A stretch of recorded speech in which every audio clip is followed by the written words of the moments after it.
Hi friends, welcome to MNS academy. ಸ್ನೇಹಿತರೆ, ಮುಂಬರುವ ನೇಮಕಾತಿ ಪರೀಕ್ಷೆಗಳಾದಂಥ SDA ಮತ್ತು PSIಗೆ ಅತ್ಯಂತ ಉಪಯುಕ್ತವಾಗುವಂಥ ಭಾರತ ಸಂವಿಧಾನದ ಬಹುಮುಖ್ಯ 30 ಪ್ರಶ್ನೆಗಳನ್ನು ಈ ಒಂದು ವಿಡಿಯೋದಲ್ಲಿ ಚರ್ಚೆ ಮಾಡೋಣ. ದಯವಿಟ್ಟು ಈ ಒಂದು ವಿಡಿಯೋವನ್ನು ಕೊನೆಯವರೆಗೂ ವೀಕ್ಷಿಸಿ. ಹಾಗೆ ನಮ್ಮ ಪ್ರಯತ್ನ ಇಷ್ಟವಾದಲ್ಲಿ ನಮ್ಮ MNS ಅಕಾಡೆಮಿ ಚಾನಲನ್ನು ಸಬ್ಸ್ಕ್ರೈಬ್ ಮಾಡಿ, ಲೈಕ್ ಮಾಡಿ, ಈ ವಿಡಿಯೋವನ್ನು ನಿಮ್ಮ ಸ್ನೇಹಿತರಿಗೂ ಕೂಡ ಶೇರ್ ಮಾಡಿ.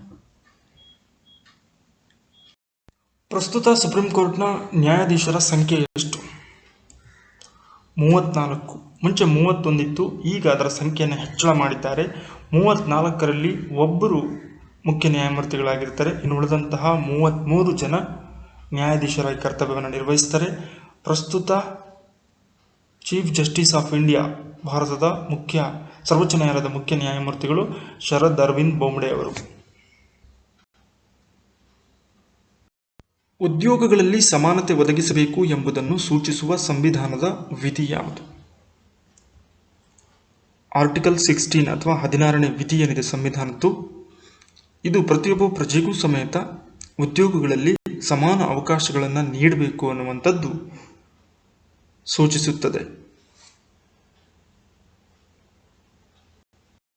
ಮೂಲಭೂತ ಹಕ್ಕುಗಳಿಗೆ ಧಕ್ಕೆಯುಂಟಾದಾಗ ಈ ಕೆಳಗಿನ ಯಾವ ನ್ಯಾಯಾಲಯ ಇವುಗಳನ್ನು ರಕ್ಷಿಸುತ್ತದೆ? ಸರ್ವೋಚ್ಚ ನ್ಯಾಯಾಲಯ, ಹೈಕೋರ್ಟ್, ಜಿಲ್ಲಾ ನ್ಯಾಯಾಲಯಗಳು, ಸೆಷನ್ ಕೋರ್ಟ್.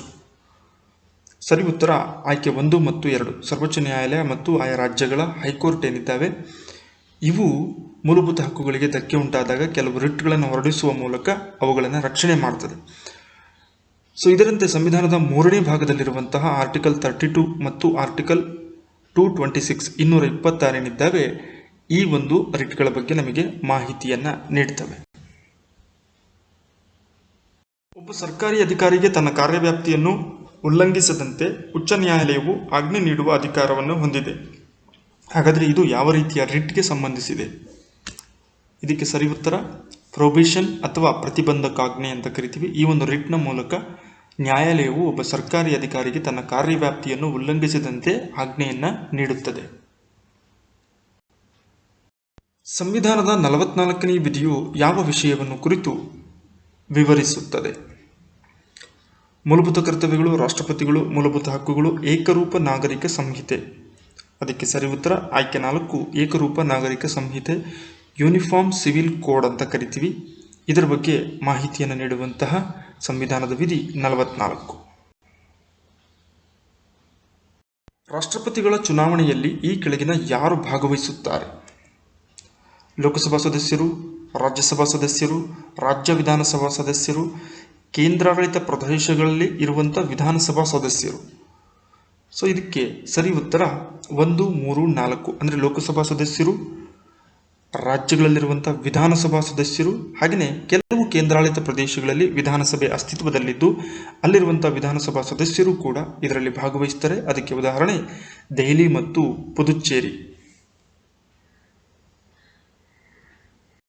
1976ರಲ್ಲಿ ಸ್ವರ್ಣಸಿಂಗ್ ಸಮಿತಿಯ ಶಿಫಾರಸ್ಸಿನ ಅನ್ವಯ 42ನೇ ತಿದ್ದುಪಡಿಯ ಮೂಲಕ ಸಂವಿಧಾನದಲ್ಲಿ ಮೂಲಭೂತ ಕರ್ತವ್ಯಗಳನ್ನು ಸೇರ್ಪಡೆ ಮಾಡಲಾಯಿತು.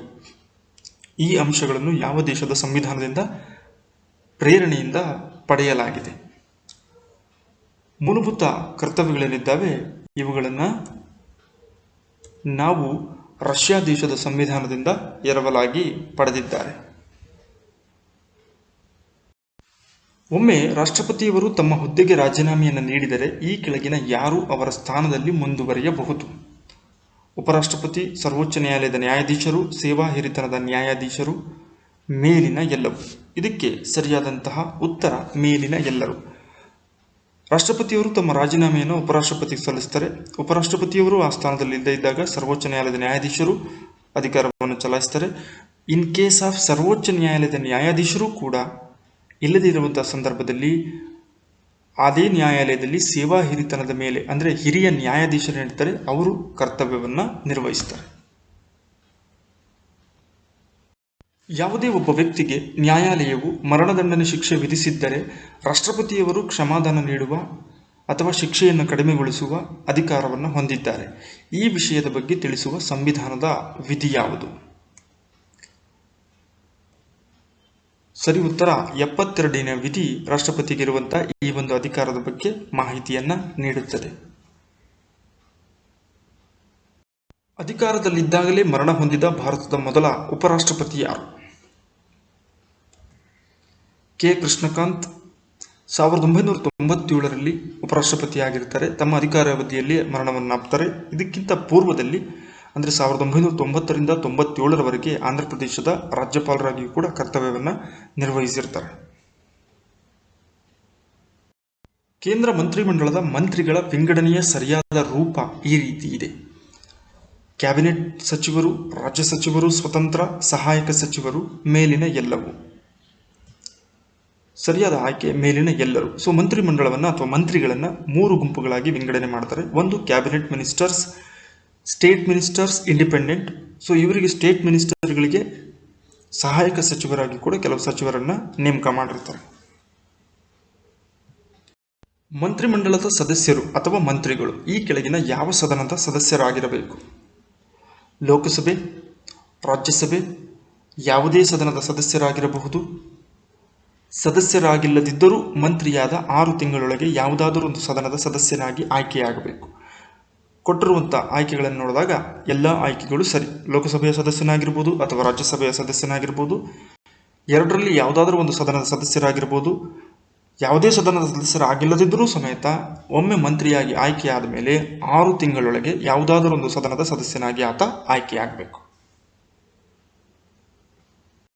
ಭಾರತದ ಮೊದಲ ರಾಜ್ಯಸಭೆ ಜಾರಿಗೆ ಬಂದ ವರ್ಷ ಯಾವುದು? ಅಂದರೆ ರಾಜ್ಯಸಭೆ ಮೊಟ್ಟ ಮೊದಲ ಬಾರಿಗೆ ಜಾರಿಗೆ ಬಂದಿದ್ದು ಭಾರತದಲ್ಲಿ ಯಾವಾಗ? ಏಪ್ರಿಲ್ 3, 1952ರಲ್ಲಿ ಭಾರತದಲ್ಲಿ ಮೊದಲಿಗೆ ರಾಜ್ಯಸಭೆ ಅಸ್ತಿತ್ವಕ್ಕೆ ಬರುತ್ತೆ. ಆದರೆ ಸದನದ ಕಲಾಪ ಫಸ್ಟ್ ಸಿಟ್ಟಿಂಗ್ ನಡೆದಿದ್ದು 13 ಮೇ 1952ರಲ್ಲಿ. ಲೋಕಸಭೆಯ ಮೊದಲ ಉಪಸ್ಪೀಕರ್ ಯಾರು? ಡೆಪ್ಯೂಟಿ ಸ್ಪೀಕರ್ ಅಂತ ಕರಿತೀವಿ. ಎಂ.ಎ. ಅಯ್ಯಂಗಾರ್, ಎಂ. ಅನಂತಶಯನಂ ಅಯ್ಯಂಗಾರ್ ಅವರು ಭಾರತದ ಮೊದಲ ಡೆಪ್ಯೂಟಿ ಸ್ಪೀಕರ್. 1952ರಿಂದ 1956ರವರೆಗೆ ಇವರು ಸ್ಪೀಕರ್ ಆಗಿ ಕರ್ತವ್ಯವನ್ನು ನಿರ್ವಹಿಸಿರ್ತಾರೆ. ಪ್ರಸ್ತುತ 17ನೇ ಲೋಕಸಭೆಯ ಸ್ಪೀಕರ್ ಓಂ ಬಿರ್ಲಾ ಆಗಿದ್ದಾರೆ. ಅತಿ ದೀರ್ಘಾವಧಿಗೆ ಲೋಕಸಭೆಯ ಸ್ಪೀಕರ್ ಆಗಿ ಕಾರ್ಯನಿರ್ವಹಿಸಿದವರು ಯಾರು? ಡಾಕ್ಟರ್ ಬಲರಾಮ್ ಜಕ್ಕರ್ ಅವರು ಲಾಂಗೆಸ್ಟ್ ಸರ್ವಿಂಗ್ ಸ್ಪೀಕರ್, ಅತ್ಯಂತ ದೀರ್ಘಾವಧಿಗೆ ಲೋಕಸಭೆಯ ಸ್ಪೀಕರ್ ಆಗಿ ಕರ್ತವ್ಯವನ್ನು ನಿರ್ವಹಿಸಿದ್ದಾರೆ. 1980ರಿಂದ 89ರವರೆಗೆ 9 ವರ್ಷಗಳ ಕಾಲ ಸ್ಪೀಕರ್ ಆಗಿ ಇವರು ಕಾರ್ಯವನ್ನು ನಿರ್ವಹಿಸಿದ್ದಾರೆ. ಸುಪ್ರೀಂ ಕೋರ್ಟ್ನ ಮುಖ್ಯ ನ್ಯಾಯಮೂರ್ತಿಗಳ ಪ್ರಸ್ತುತ ವೇತನವೆಷ್ಟು? 2,80,000, 2,50,000, 2 ಲಕ್ಷ ರೂಪಾಯಿಗಳು, 2,30,000 ರೂಪಾಯಿಗಳು. ಸೊ ಪ್ರಸ್ತುತ ವೇತನ 2,80,000 ರೂಪಾಯಿಗಳು ಚೀಫ್ ಜಸ್ಟಿಸ್ ಆಫ್ ಇಂಡಿಯಾದ್ದು, ಭಾರತದ ಸುಪ್ರೀಂ ಕೋರ್ಟ್ನ ಮುಖ್ಯ ನ್ಯಾಯಮೂರ್ತಿಗಳ ವೇತನ. ಇನ್ನುಳಿದಂಥ ಇತರೆ ಜಡ್ಜ್ಗಳದ್ದು 2.5 ಲಕ್ಷ ರೂಪಾಯಿ ಆಗಿರುತ್ತೆ. ಈ ಕೆಳಗಿನ ಯಾವ ನ್ಯಾಯಮೂರ್ತಿಗಳನ್ನು ಭಾರತದಲ್ಲಿ ಮೊದಲ ಬಾರಿಗೆ ಮಹಾಭಿಯೋಗ ಪ್ರಕ್ರಿಯೆಗೆ ಒಳಪಡಿಸಲಾಯಿತು? ಸರಿಯಾದಂಥ ಉತ್ತರ ವಿ. ರಾಮಸ್ವಾಮಿ. ವೀರಸ್ವಾಮಿ ರಾಮಸ್ವಾಮಿ ಎನ್ನುವಂತಹ ಸುಪ್ರೀಂ ಕೋರ್ಟ್ನ ಮುಖ್ಯ ನ್ಯಾಯಮೂರ್ತಿಗಳನ್ನು ಮೊದಲ ಬಾರಿಗೆ ಭಾರತದಲ್ಲಿ ಮಹಾಭಿಯೋಗ ಪ್ರಕ್ರಿಯೆಗೆ ಒಳಪಡಿಸಲಾಯಿತು. ಅಂದರೆ ಸುಪ್ರೀಂ ಕೋರ್ಟ್ನ ಜಡ್ಜ್ಗಳನ್ನು ವಜಾ ಮಾಡುವಂಥ ಪ್ರಕ್ರಿಯೆಯನ್ನು ಮಹಾಭಿಯೋಗ ಅಂತ ಕರಿತೀವಿ. ಅವರ ನಂತರ ಕಲ್ಕತ್ತಾ ಹೈಕೋರ್ಟ್ನ ಸೌಮಿತ್ರ ಸೇನ್ ರವರನ್ನ 2011ರಲ್ಲೂ ಸಮೇತ ಮಹಾಭಿಯೋಗಗೊಳಿಸಲಾಯಿತು. ಅತ್ಯಂತ ಕಡಿಮೆ ಅವಧಿಗೆ ಸರ್ವೋಚ್ಚ ನ್ಯಾಯಾಲಯದ ನ್ಯಾಯಾಧೀಶರಾಗಿದ್ದವರು ಯಾರು? ಇಂದು ಮಲ್ಹೋತ್ರಾ, ಫಾತಿಮಾ ಬೀವಿ, ಕೆ.ಎನ್. ಸಿಂಗ್, ಸುಧಾ ಮಿಶ್ರಾ. ಕೆ.ಎನ್. ಸಿಂಗ್ ಸರಿಯಾದಂತಹ ಉತ್ತರ.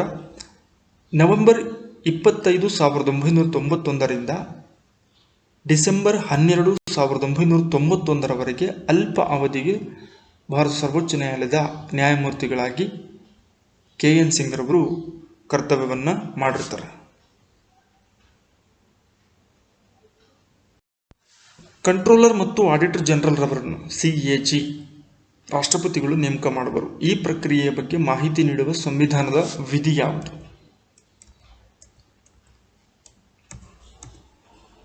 148ನೇ ವಿಧಿ. ರಾಷ್ಟ್ರಪತಿಯವರು ಕಂಟ್ರೋಲರ್ ಮತ್ತು ಆಡಿಟರ್ ಜನರಲ್ನ ನೇಮಕ ಮಾಡುವಂಥ ಪ್ರಕ್ರಿಯೆಯ ಬಗ್ಗೆ ಮಾಹಿತಿಯನ್ನು ನೀಡುತ್ತದೆ. ಭಾರತದ ಮೊದಲ ಕಂಟ್ರೋಲರ್ ಮತ್ತು ಆಡಿಟರ್ ಜನರಲ್ ಯಾರು? K Venugopal, V Narahari Rao, Rajiv Saxena, Y V. Reddy. Narahari Rao ಸರಿಯಾದಂತಹ ಉತ್ತರ. 1948ರಿಂದ 1954ರವರೆಗೆ ಇವರು ಕಂಟ್ರೋಲರ್ ಮತ್ತು ಆಡಿಟರ್ ಜನರಲ್ ಆಗಿ ಕರ್ತವ್ಯವನ್ನು ನಿರ್ವಹಿಸಿರ್ತಾರೆ. ಇವರಿಗೆ 1954ರಲ್ಲಿ ಪದ್ಮಭೂಷಣ ಪ್ರಶಸ್ತಿಯನ್ನು ಕೂಡ ನೀಡಲಾಯಿತು. ಸಂವಿಧಾನದ 76ನೇ ವಿಧಿಯು ಭಾರತದ ಯಾವ ಅತ್ಯುನ್ನತ ಕಾನೂನು ಅಧಿಕಾರಿಯ ನೇಮಕದ ಬಗ್ಗೆ ತಿಳಿಸುತ್ತದೆ? ಅಟಾರ್ನಿ ಜನರಲ್, ಸುಪ್ರೀಂ ಕೋರ್ಟ್ನ ಮುಖ್ಯ ನ್ಯಾಯಾಧೀಶರು, ಸಾಲಿಸಿಟರ್ ಜನರಲ್, ಹೈಕೋರ್ಟ್ನ ನ್ಯಾಯಾಧೀಶರು. ಅಟಾರ್ನಿ ಜನರಲ್ ನೇಮಕದ ಬಗ್ಗೆ ಇದು ಮಾಹಿತಿಯನ್ನು ನೀಡುತ್ತೆ. ಇವರನ್ನು ನೇಮಕ ಮಾಡುವಂಥವರು ರಾಷ್ಟ್ರಪತಿಗಳಾಗಿರ್ತಾರೆ. ಸರ್ಕಾರದ ಲೀಗಲ್ ಅಡ್ವೈಸರ್ ಆಗಿ ಕರ್ತವ್ಯವನ್ನು ನಿರ್ವಹಿಸ್ತಾರೆ. ಹಾಗೆಯೇ ಸುಪ್ರೀಂ ಕೋರ್ಟ್ನಲ್ಲಿ ಸರ್ಕಾರದ ಪರವಾಗಿ ಪ್ರೈಮರಿ ಲಾಯರ್ ಆಗಿ, ಪ್ರಾಥಮಿಕ ನ್ಯಾಯವಾದಿಯಾಗಿ ಭಾಗವಹಿಸುವಂಥವರು ಕೂಡ ಅಟಾರ್ನಿ ಜನರಲ್ ಆಗಿರ್ತಾರೆ. ಈ ಕೆಳಗಿನ ಯಾವ ರಾಜ್ಯಗಳು 50 ಜನರಿಗಿಂತ ಕಡಿಮೆ ವಿಧಾನಸಭಾ ಸದಸ್ಯರನ್ನು ಹೊಂದಿವೆ? ಸಿಕ್ಕಿಂ, ಗೋವಾ, ಮಿಜೋರಾಂ, ಅರುಣಾಚಲ ಪ್ರದೇಶ. ಮೇಲಿನ ಎಲ್ಲವೂ. ಭಾರತದ ಸಂವಿಧಾನದ ಪ್ರಕಾರ ವಿಧಾನಸಭಾ ಸದಸ್ಯರ ಸಂಖ್ಯೆ ಗರಿಷ್ಠ 500 ಮೀರುವಂತಿಲ್ಲ, ಹಾಗೆಯೇ ಕನಿಷ್ಠ 60ಕ್ಕಿಂತ ಕಡಿಮೆ ಇರುವಂತಿಲ್ಲ. ಆದರೆ ಈ 4 ರಾಜ್ಯಗಳಿಗೆ ಅದರಿಂದ ವಿನಾಯಿತಿಯನ್ನು ನೀಡಲಾಗಿದೆ. ಹಾಗಾಗಿ ಇಲ್ಲಿ ವಿಧಾನಸಭಾ ಸದಸ್ಯರ ಸಂಖ್ಯೆ 50ಕ್ಕಿಂತ ಕಡಿಮೆ ಇರುವುದನ್ನು ನಾವು ಕಾಣಬಹುದು. ಭಾರತದ ಅತ್ಯಂತ ಪ್ರಾಚೀನ ಹೈಕೋರ್ಟ್ ಯಾವುದು? ಕೋಲ್ಕತ್ತಾ ಹೈಕೋರ್ಟ್. ಜುಲೈ 1, 1862ರಲ್ಲಿ ಇದು ಸ್ಥಾಪನೆಯಾಗುತ್ತೆ. 1861ರಲ್ಲಿ ಜಾರಿಗೆ ಬಂದಂತಹ ನ್ಯಾಯಾಲಯಗಳ ಕಾಯ್ದೆಯ ಅನ್ವಯ ಇದನ್ನು ಸ್ಥಾಪನೆ ಮಾಡಲಾಗಿರುತ್ತೆ. ಇದು ಪಶ್ಚಿಮ ಬಂಗಾಳ ಹಾಗೆಯೇ ಅಂಡಮಾನ್ ನಿಕೋಬಾರ್ ಕೇಂದ್ರಾಡಳಿತ ಪ್ರದೇಶದ ವ್ಯಾಪ್ತಿಗೆ ಬರುವಂತಹ ನ್ಯಾಯಾಲಯವಾಗಿದೆ. ಈ ಕೆಳಗಿನ ಯಾವ ರಾಜ್ಯಗಳಲ್ಲಿ ಪಂಚಾಯತ್ ರಾಜ್ ವ್ಯವಸ್ಥೆ ಇರುವುದಿಲ್ಲ? ನಾಗಾಲ್ಯಾಂಡ್, ರಾಜಸ್ಥಾನ್, ಮೇಘಾಲಯ, ಕರ್ನಾಟಕ.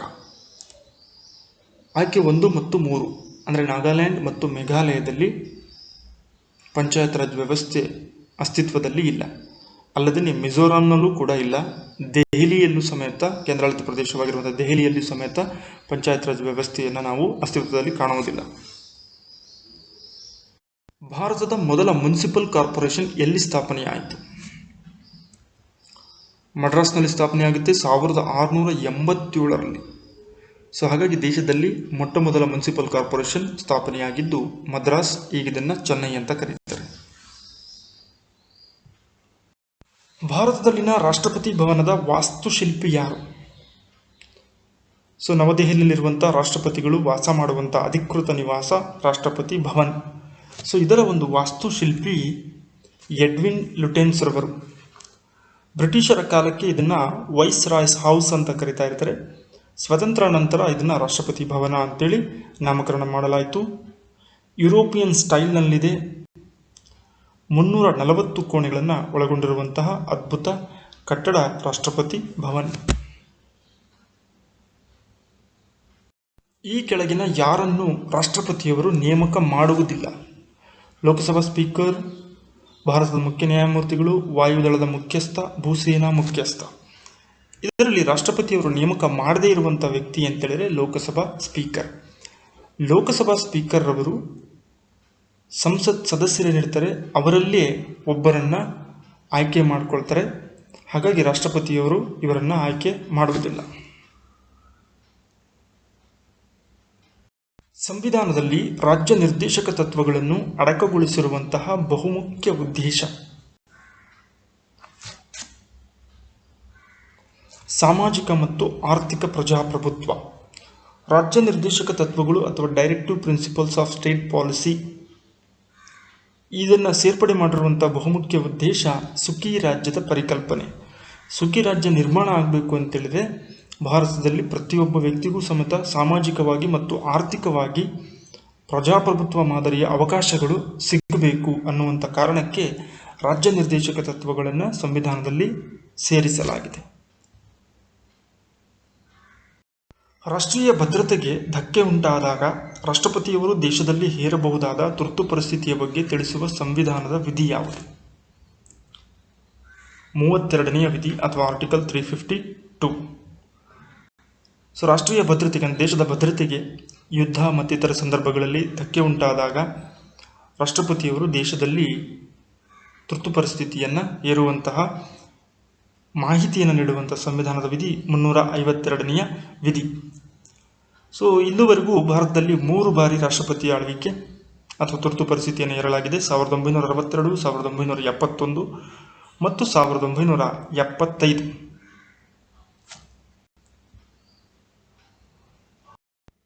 ಐರ್ಲೆಂಡ್ ದೇಶದ ಸಂವಿಧಾನದಿಂದ ಈ ಕೆಳಗಿನ ಯಾವ ಅಂಶವನ್ನು ಎರವಲಾಗಿ ಪಡೆಯಲಾಗಿದೆ?